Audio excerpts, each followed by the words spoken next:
Let me show you how to enable developer mode on your iPhone running iOS 26.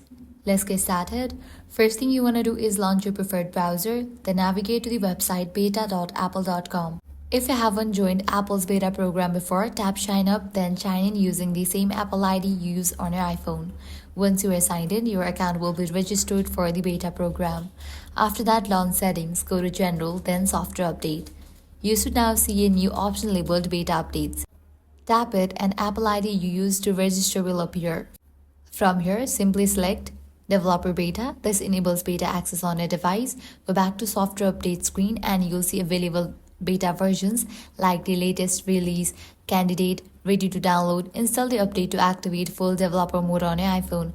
And you can continue updating each time new beta versions are released.